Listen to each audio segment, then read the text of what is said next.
Well, it's not often. I mean, it is pretty often that we, fans, apply hyperboles to the next Pele, the next Maradona, the next Ronaldo, the next Messi, and lots of footballers have failed more than they've actually succeeded, because otherwise we would be talking about them in their own names rather than I mean, you look, Ansu, for every Messi you've got Ansu Fati, Boyan Kirkic,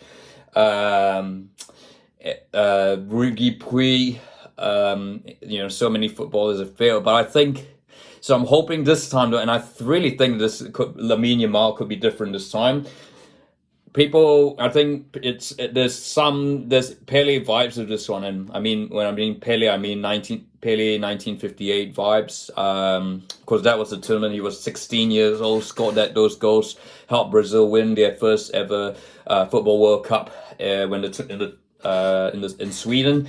And yeah, the rest is history. And particularly that goal Yamal scored against France, which it just came again, just another a moment out of nowhere, really, because I thought when France took the lead early on, they really exploited the absence of Danny Carvajal, got Mbappe, put that cross into Moani, and France scored, and they thought, oh no, this would be bad trouble for Spain, because France are pretty much going to shut up shop. But credit to Spain, and that it took one moment of magic, to tie the game, and it was all, suddenly it was all level, and it was in Spain's hands, and they ultimately dominated the first half and almost took the lead. France actually played I think France actually played pretty well. Their best performance in the tournament, which they kind of had to in the second half. They had most of the chances, but again, their shooting was not great. And I mean, you wouldn't begrudge Spain this win. It was too close, but I think ultimately they were the better team, and probably are the favorites now for this Euros. I think they whoever I think the Spain's opponents in the final are gonna have to play really, really well to stop Yamal and his fellow teammates, because this is a Spanish team that is looking like absolutely on fire.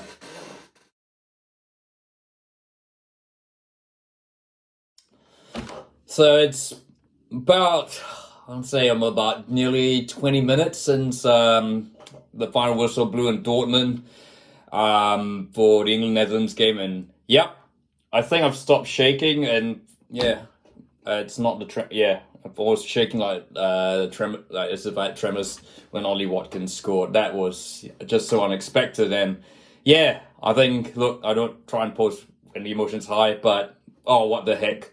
That was, I mean, this is a Belgian coffee beer. But look, I guess perfect time. Look, I think it's fresh in mind. Look, England, that was undoubtedly the best performance England had at this tournament. And look, the first half was, that was a much better game. England-Netherlands was a much better game than I expected. Look, the second half, I mean, the first half was excellent, really, really end to end. And I think, to be honest, England going down at 1-0, going a goal down early, actually turned out to be the best thing that could ever happen to them, because right after that they just played some of the best football, certainly the best football they've played this tournament. And and look, I mean, they probably should have been up on the Dutch at halftime. Second half, the Dutch got a bit more back, although I think England contained them pretty well. And to be honest, I was really disappointed. I'd be disappointed in the Dutch. I thought, they've been a second half team all tournament. Brought on Weghorst, but really he was quite profligate. So, not profligate. He was non-existent, really.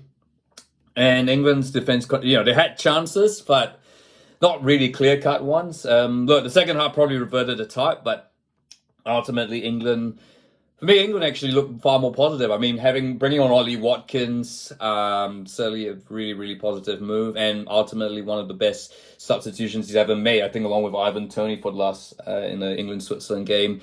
I mean, of course, the rest is history, and Ollie Watkins will probably, I mean, depending what happens, he might get a statue down the line. So that's a moment he'll never forget. England go on to the final, and yeah, I guess that is a completely different story. Well, I think I've sort of said everything in the preview for the final. I've sort of said everything I needed to say because I think I've sort of talked about Spain. They are the favorites going into this final. They played the best football.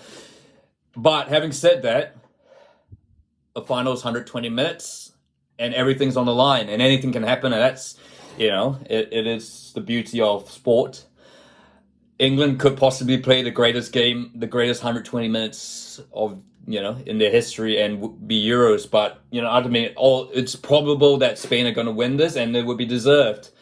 I guess, yeah, for all Southgate's criticisms, he did get England to 2 consecutive Euro finals, and not a lot of. I mean, he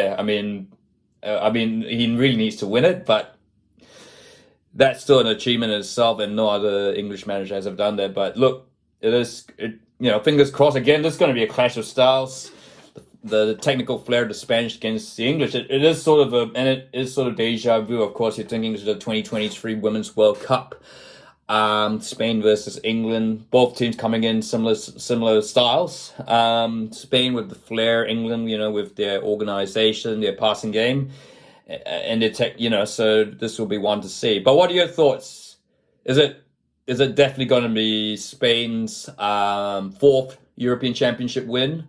Or could England finally bring it home? I'd like to hear your thoughts. And if you like this video, if you feel like it, don't forget to subscribe.